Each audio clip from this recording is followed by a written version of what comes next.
سب ایک جیسے کام کے لیے نہیں آئے. یہ چونکہ انسان کے تدریجی ارتقاء کے مرحلے تھے. کسی نے کوئی سبجیکٹ پڑھانا تھا. آپ اسکول کالج میں یونیورسٹیوں میں پڑھتے ہیں, ہر ایک کا سبجیکٹ ایک نہیں ہوتا. کسی نے کوئی سبجیکٹ پڑھانا ہے, کسی نے کوئی. یہی معاملہ انبیاء کا تھا. کسی نے آپ کو دعوت و تبلیغ میں استقامت سکھانا تھی اور اللہ پر آپ کے اعتقاد کو ہر حال میں پختہ رکھنا کیسے ہے یہ سکھانا تھا. سو اس نے 1000 سال تبلیغ کی. 80 لوگ ایمان لے آئے مگر نہ بدل ہوئے نہ انہوں نے ہمت ہاری. یہ بتایا لوگوں نتائج کو نہ دیکھنا, تم محض یہ دیکھنا تمہارا مولا تم سے راضی ہے تو تم کامیاب ہو. کسی نے تمہیں اخلاقیات سکھانا تھی حضرت عیسیٰ کی طرح. کسی نے تمہیں کفر کو للکارنا سکھانا تھا حضرت ابراہیم کی طرح. کسی نے تمہیں ظالم کے خلاف آواز اٹھانا یہ سمجھانا تھا حضرت موسیٰ کی طرح. اور کسی نے تمہیں زندگی کے ہر پہلو میں سیرت کے ذریعے, اسوہ کے ذریعے, اپنے نمونہ عمل کے ذریعے وہاں پہنچانا تھا کہ تمہارے پاس علم کی وسعتیں بھی ہوں, تمہارے اندر عاجزی و انکساری بھی ہو, تمہارے اندر شجاعت بھی ہو, پامردی و استقلال بھی ہو, تمہارے اندر حکمت بھی ہو. یہ ساری چیزیں جس نے تمہیں ہمہ جہت شخصیت بنا کر ایک کامل انسان کے روپ میں ڈھالنا تھا, وہ مصطفیٰ کے روپ میں آئے. وہ مصطفیٰ کے روپ میں آئے. اب جب یہاں تک پہنچا معاملہ, میں بہت سارا اسے میں نے شارٹ کیا وقت کی قلت کے باعث. اب تاجدار کائنات صلی اللہ علیہ وسلم تشریف لائے اور حضور پر نبوت اپنے اختتام کو پہنچی. آقا ختم الانبیاء والمرسلین بن کر آئے. اب نور جو اللہ کا تھا دین کی تعلیمات کی شکل میں وہ ہوا مکمل. شیطان راستے میں کہیں روک نہیں سکا. سلسلہ نبوت چلا 1.25 لاکھ کم و بیش انبیاء کی صورت میں حضور تک آ پہنچا اور اب مکمل ہو گیا. مگر ایک بات تھی, پہلے جو نبی بھی آتا دین پہنچا کر جاتا یا واپس چلا جاتا تو دین پر عمل مفقود ہونے لگتا. یعنی دین پر عمل ختم ہو جاتا, دین مٹنے لگتا. اللہ نئے نبی کو بھیج دیتا, نئے نبی وہ آ کر پھر سے دین کو لوگوں تک پہنچاتا, زندہ کر کے کھڑا کرتا, دین کے فالوورز ہو جاتے. اب اور یاد رکھیے ہر نبی دین پہنچانے والا بنا کر بھیجا گیا. کیا دین پہنچانے والا. نبیوں کے ذمہ صرف دین پہنچانا ہے. یہ جو ہر مقرر خطیب ہمارے جیسا اپنی تقریروں کے اختتام پر کہتا ہے نا وما علینا الا البلاغ المبین, یہ نبیوں کا جملہ ہے, نبیوں کا. اس کا معنی یہ ہمارے ذمہ صرف پہنچانا ہے. تو نبیوں کے ذمہ پہنچانا ہوتا تھا, وہ پہنچا دیتے صحیح طریقے سے, درست طریقے سے. مگر جب چلے جاتے تو پیچھے دین مٹ جاتا. اب حضور علیہ الصلوۃ والتسلیم تشریف لے آئے. آقا کے ذمہ بھی دین پہنچانا تھا, دین پہنچانا تھا. مگر اب پیچھے کسی نبی کو نہیں آنا تھا اور اس نے اس دین کو قیامت تک بچانا تھا. سو اس نے قرآن میں اپنا وعدہ اتارا, انا نحن نزلنا الذکر وانا لہ لحافظون. ہم نے اس ذکر کو, اس دین کو نازل کیا, ہم ہی اس کی حفاظت کرنے والے ہیں. اب جو اصول ہے بات سمجھ لیں. اللہ کا طریقہ سنت یہ ہے کہ جب بھی اپنی قدرت اور اپنے ارادے کو دنیا میں پورا کرنا چاہتا ہے تو اسباب پیدا فرماتا ہے, اسباب کے بغیر نہیں. مثلا بولیے اولاد کون دیتا ہے؟ اللہ. مگر اس کے لیے اس نے ایک اسباب کی دنیا میں ایک نظام بنایا ہے نا, نظام نکاح اور زوجین کا تعلق, اس کے ذریعے اولاد عطا کرتا ہے. وہ چاہے تو اس کے بغیر بھی کر سکتا ہے. وہ جو مرد و عورت کا تعلق ہے اس کے بغیر بھی کر سکتا ہے. اس نے مرد و عورت دونوں کے بغیر بھی پیدا کر کے دکھایا آدم کو. اس نے تنہا مرد سے بغیر عورت کے پیدا کیا حوا کو. اس نے تنہا عورت سے بغیر مرد کے پیدا کیا عیسیٰ. تینوں صورتیں ہوگی, وہ کر سکتا ہے. مگر یہ دنیا اسباب ہے, عالم اسباب ہے, یہاں سبب ہے. تو وہ فرماتا ہے کہ اگر اولاد چاہیے دینی میں نہیں ہے, مگر اس کے لیے جو پروسیس ہے وہ ہونا لازم ہے, اسباب کو اختیار کرنا لازم ہے.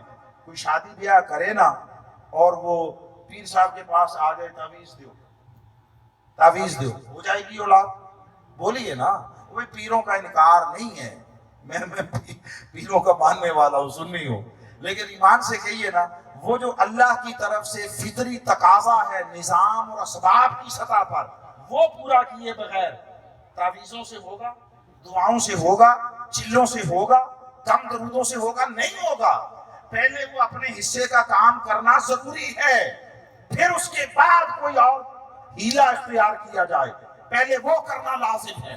جس طرح یہ اسباب کی دنیا میں ایک نظام ہے، اسی طرح ہم نے عرض کیا مولا تیری سنت ہے اپنے ارادے کو، وعدے کو دنیا میں اسباب کے ذریعے پورا کرتا ہے۔ جس طرح یہ ہے بارش برساتا ہے بادلوں کے ذریعے، وہ اس کے بغیر بھی برسا سکتا ہے۔ تو یہ جو دین کی حفاظت کا وعدہ کیا عالم اسباب میں، اس کا بھی کوئی انتظام کیا؟ اس نے فرمایا ہاں کیا۔ سنو، میں نے اس سے پہلے کسی نبی سے یہ نہیں کہا کہ ہم نے نازل کیا اس کی حفاظت کریں گے، پیچھے چونکہ دوسرے نبی کو بھیج دیتا تھا، اب مصطفیٰ کے آنے کے بعد کسی نبی کو نہیں بھیجنا، دین کو قیامت تک میں نے زندہ رکھنا ہے۔ سو میں نے انتظام یہ کیا کہ مصطفیٰ کو دین پہنچانے والا بنا کر بھیجا اور پیچھے حسین کو دین پہنچانے والا بنا کر بھیجا۔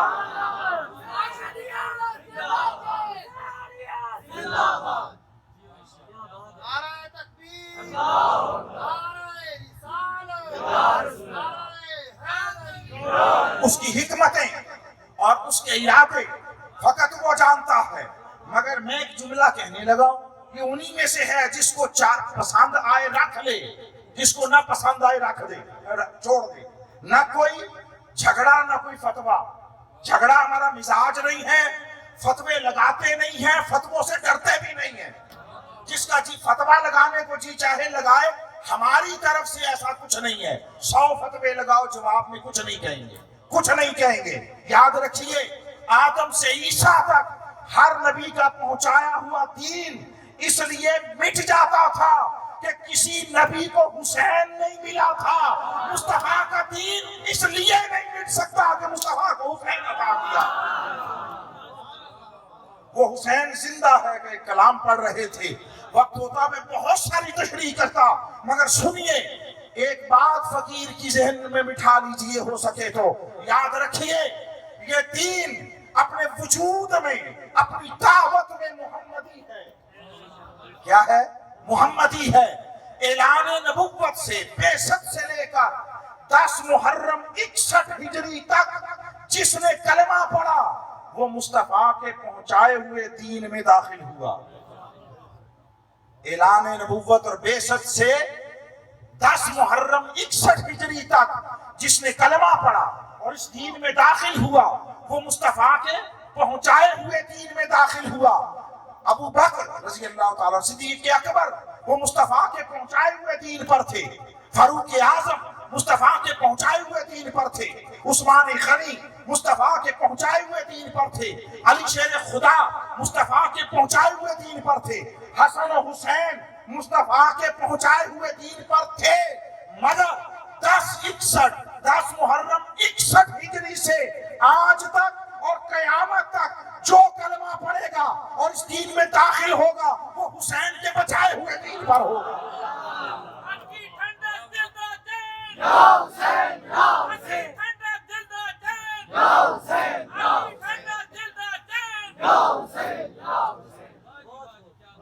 آج اوروں کا مجھے نہیں پتا، لوگوں میں حسین کے بچائے ہوئے دین پر ہوں، اور یہ اس لیے ہوں میں نقش بندی، مگر یہ کہہ گئے خواجہ اجمیر کہ سرداد نداد دست در دست یزید حقا کے بنا لا الہ حسن حسین۔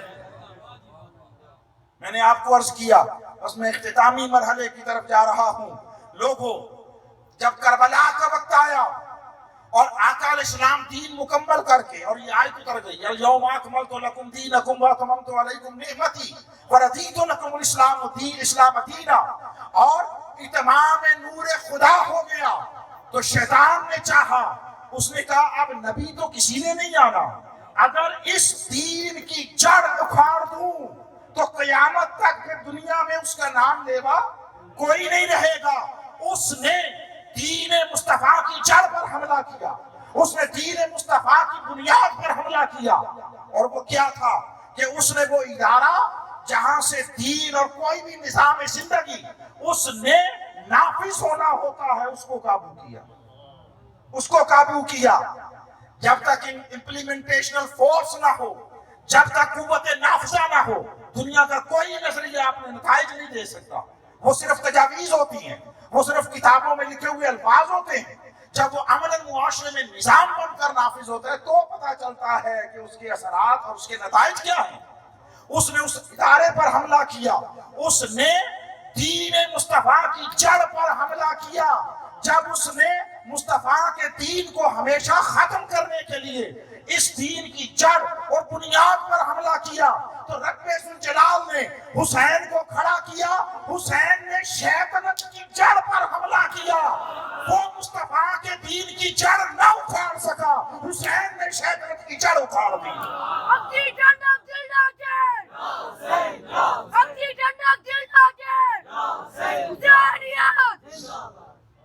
گھوڑے تو دوڑے لاشا شبیر پر، تاریخ نے یزید کو پامال کر دیا۔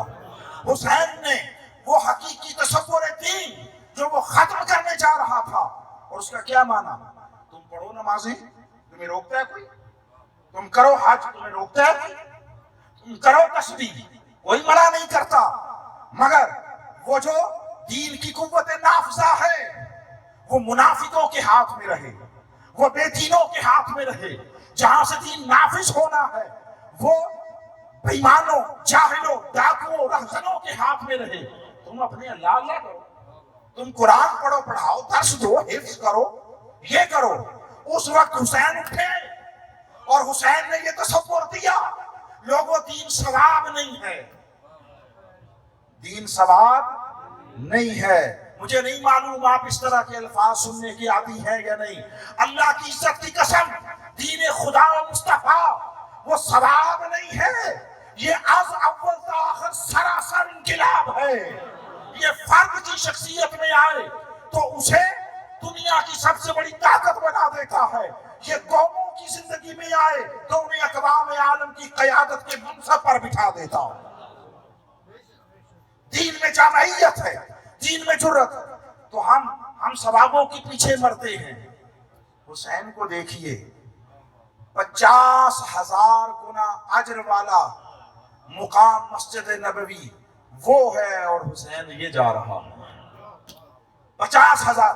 یار لوگوں نے کہا وہ کعبے جا رہا تھا، 1,00,000 گنا اجر ہے، 1,00,000 گنا، اور حج کا موقع ہے۔ حسین نے کہا نہیں، اپنی عقلوں کا یا علاج کرو یا ان کا ماتم کرو۔ 1,00,000 گنا اجر، صحن حرم اور ساتھ حج کی فضیلت، سب کچھ وہ پڑا تھا، حسین یہ جا رہا تھا۔ 50,000 گنا اجر کو چھوڑا، 1,00,000 گنا اجر کو چھوڑا، حج کی فضیلت کو چھوڑا۔ اور حسین، یہ تاریخ بھی اہم ہے، 8 ذی الحج جب اطراف و اکناف سے آئے ہوئے کلمہ گو اور اہل ایمان مناسک حج میں داخل ہو رہے تھے، حسین نے اپنا حج عمرے سے بدلا اور کعبہ چھوڑ کر سوئے کربلا چل پڑا، اس کربلا کی طرف جس کے لیے 2 گنا اجر کی بھی مجھے کوئی روایت نہیں ملی۔ 1,00,000 گنا اجر اور حج کی سعادت یہاں ہے، اور حسین ادھر جا رہا ہے جہاں 2 گنا اجر کی بھی کوئی روایت میرے علم میں یا شاید کسی کے علم میں ہو تو مجھے بتا دے۔ 2 گنا اجر کی بھی کوئی روایت نہیں، مگر حسین نے جو طرز زندگی اور بندگی دیا وہ یہ تھا، لوگوں جب دین پر کڑا وقت آئے، چہرہ دین مسخ ہونے لگے، اقدار دین پامال ہونے لگے، شاعر دین کو پامال کیا جانے لگے، حلت و حرمت کے حکم مٹائے جانے لگے، پھر ثوابوں کے چکر میں نہ پڑے رہنا، ثوابوں کے چکر میں نہ پڑے رہنا، پھر دیکھنا اس کی رضا کدھر ہے، اس کی رضا کدھر ہے۔ وہ کعبے جانے میں راضی ہو تو کعبے جاؤ، اور وہ کعبہ چھڑا کر کربلا جانے میں راضی ہو، 100 بار کعبہ چھوڑو، کربلائیں بساؤ۔ اس امت نے معافی چاہتا ہوں، ہم نے صرف کربلا اور شہادت حسین دین ثواب کمانے کے لیے اور کربلا اور شہادت حسین رونے رلانے کے لیے رکھ لیا. حسین کا غم متاع ایمان ہے. جو حسین کا غم محسوس نہیں کرتا اسے فکر کرنی چاہیے. ایمان دین تو میں اس کا تو تذکرہ ہی نہیں کرتا, اسے فکر کرنی چاہیے اس کے اندر انسانیت کا بھی کوئی ذرہ ہے. جسے حسین کا غم محسوس نہیں ہوتا. غم حسین اساسہ جاں ہے, متاع ایمان ہے, یہ سنت مصطفیٰ ہے, یہ خوشنودی خدا. حسین کے غم میں آنسو بہانا یہ انسانیت کا تقاضا ہے, مگر آپ نے اسے صرف رونے رلانے کے لیے رکھ چھوڑا اور حسین اور واقعہ کربلا کو صرف مظلومیت کی داستان بنا کر سناتے ہیں. ہر چند مظلومیت سے شہادت کا درجہ بلند ہوتا ہے. جتنی مظلومیت ہو, ظلم جتنا ہو, شہادت کا درجہ بلند ہوتا ہے. مگر سنیے, حسین اور واقعہ کربلا صرف مظلومیت نہیں ہے, حسین شجاعت ہے, حسین حریت ہے, حسین غیرت ہے, حسین حمیت ہے, حسین مستقل مزاجی ہے, حسین استقامت ہے. حسین ہر طرح کے جبر کے مقابلے میں صبر کی چٹانوں پر کھڑے ہو کر ظلم کی آنکھوں میں آنکھیں ڈال کر اس کو جڑ سے اکھاڑ دینے کا نام. انقلاب انقلاب مصطفی انقلاب انقلاب انقلاب مصطفی انقلاب. خدا کے لیے اپنے بچوں کو صرف حسین کی مظلومیت نہ سکھاؤ, حسین کی شجاعت سکھاؤ, اسے ظلم سے ٹکرانا سکھاؤ, اسے ظالموں کے مد مقابل کھڑا ہونا سکھاؤ. حسین اپنے لیے نہیں گیا تھا. اور آپ کو اسوہ شبیری بتاؤں, جن مظلوموں یا جن کی دعوت پر گیا تھا, حسین کا طرز عمل یہ ہے وہ خود بھی اپنے حقوق سے دستبردار ہو جائے, اہل حق کھڑے ہو جائے. جو خود اپنے حقوق کے لیے نہیں کھڑے ہو سکتے, حسین ان کے لیے بھی کھڑا ہونے کا نام ہے.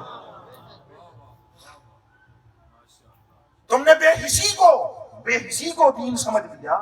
بے حسی چھوڑ کے غیرت کو بنا لو رہبر. بے حسی چھوڑ کے غیرت کو بنا لو رہبر. اٹھ کے حالات کے زندہ سے بغاوت کر دو اور ہر محلے سے محلات کی دیواروں تک یوں بڑھو اب کے بپائے قیامت کر دو. نہ حقوق کبھی ملا کرتے ہیں اور نہ تجویزوں سے نہ درخواستوں سے, حقوق بڑھ کر چھیننے پڑتے ہیں. حسین نام ہے حقوق انسانیت کی جنگ کا. حسین نام ہے اسلام کی بالادستی کی جنگ کا. حسین نام ہے دین کے بطور نظام زندگی قیام کی جنگ کا. حسین نام ہے ظالموں سے بے خوف ہو کے ٹکرا جانے کا. حسین تو نہیں رہا, تیرا گھر نہیں رہا. حسین تو نہیں رہا, تیرا گھر نہیں رہا, مگر تیرے بعد ظالم کا ڈر نہیں رہا. حسین نے مظلوموں کے اندر سے ڈر نکال دیا. حسین نے کمزوروں کے اندر سے خوف نکال دیا ہے. حسین نے یزیدوں کے سامنے کھڑا ہونے کا طریقہ بھی سکھایا ہے, عزم و حوصلہ بھی دیا ہے. حسین سورس آف انسپیریشن ہے. حسین سینٹر آف لو ہے. حسین اسلام کی حیات نو کی علامت ہے. اسلام کی بقا کا استعارہ ہے. آج ہم جس دین پر ہیں یہ حسین کا بچایا ہوا ہے. آخری جملہ جو کہنا چاہتا ہوں, یاد رکھیے میری اور آپ کی باتیں, ہم جو ثوابی لوگ ہیں, ثوابی ہیں, ثواب کمانے کے سوا دین کا کوئی مقصود نہیں ہے. نماز پڑھنے کو خالی نماز پڑھنے کی اجازت کو دین سمجھتے ہیں. اقبال نے فرمایا ہند میں ملا کو جو ہے سجدے کی اجازت, ناداں یہ سمجھتا ہے کہ اسلام ہے آزاد.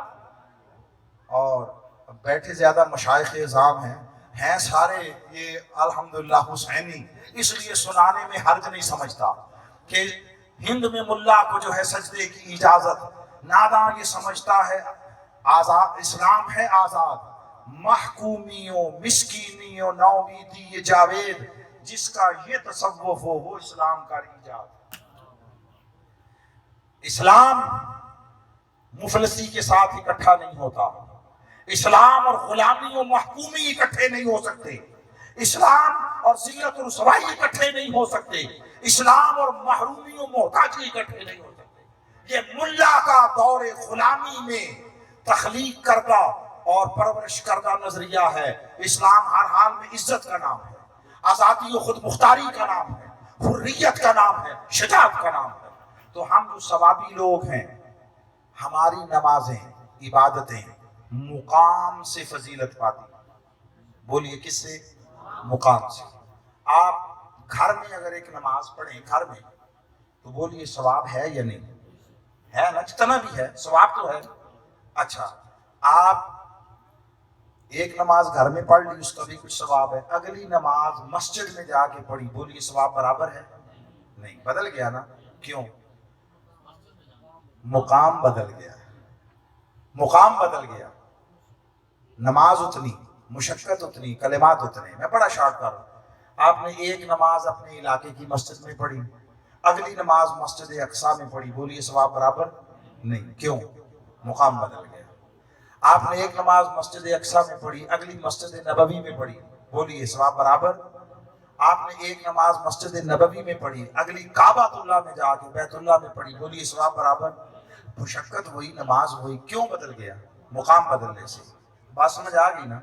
ہماری نمازیں، عبادتیں، سجدے مقام سے فضیلت پاتے ہیں۔ حسین وہ ہے جس کی نماز و عبادت اور سجدوں نے مقام سے فضیلت نہیں پائی، مقام نے حسین کی نماز سے فضیلت پائی ہے۔ سجدہ شبیری اور نماز حسین سے پہلے کربلا کو کوئی جانتا نہ تھا۔ کربلا تاریخ کی تاریکیوں میں گم تھی، کربلا گمنامی میں تھی۔ یہ ایک سجدہ حسین جو کربلا پر ہوا، کربلا کو رشک سین حرم بنا گیا۔ حسین کا ایک سجدہ، اس نے ریگزار کربلا کو رشک عرش معلیٰ بنا دیا ہے۔ خدا کی قسم، تم اس طرح آسمان پر ستاروں کو چمکتا نہیں دیکھتے جس طرح آسمانوں والے زمین پر ریگزار کربلا کے ذروں کو چمکتا دیکھتے ہیں۔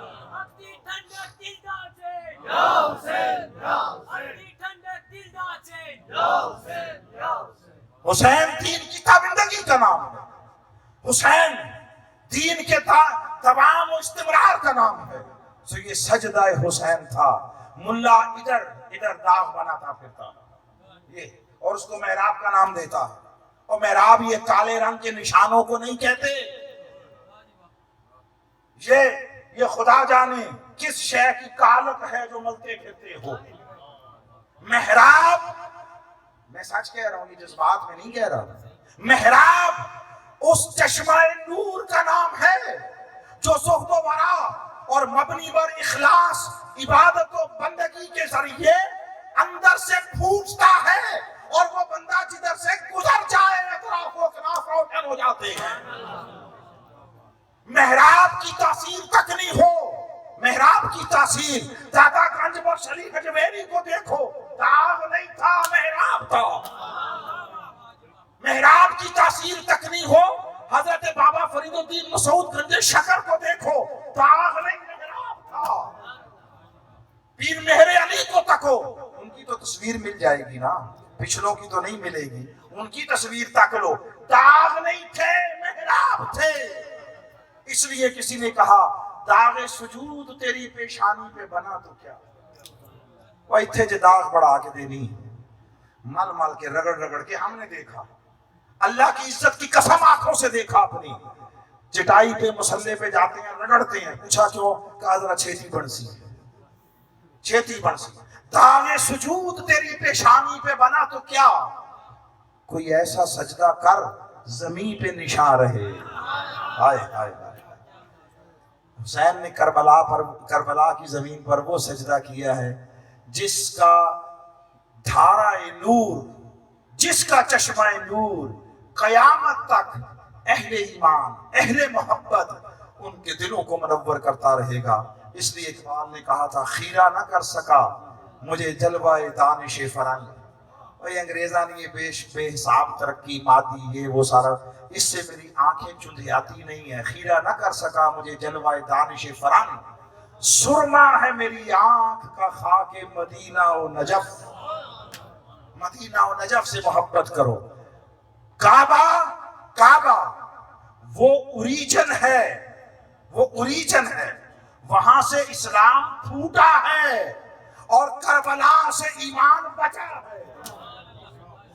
کربلا تحفظ ایمان کی علامت ہے. اللہ رب العزت ہمیں ہمیشہ آقا علیہ السلام کی اہل بیت اور حضور علیہ الصلوۃ والتسلیم کے خانوادے کے ساتھ عقیدتوں محبتوں کے ذریعے غلامی میں جوڑے رکھے، غلامی میں جوڑے رکھے، غیر مشروط غلامی میں جوڑے رکھے، اور اس کو اثاثہ ایمان بنائیے، اس کو اپنے لیے ذریعہ فلاح دارین بنائیے. اللہ رب العزت ہم سب کے حال پہ لطف و کرم فرمائے، آپ سب کو آباد رکھے.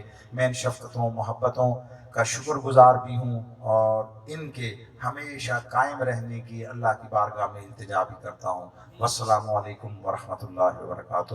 وما علینا الا البلاغ. آپ سب احباب اسی طرح بیٹھے رہیں گے کیونکہ مجلس ابھی جاری ہے.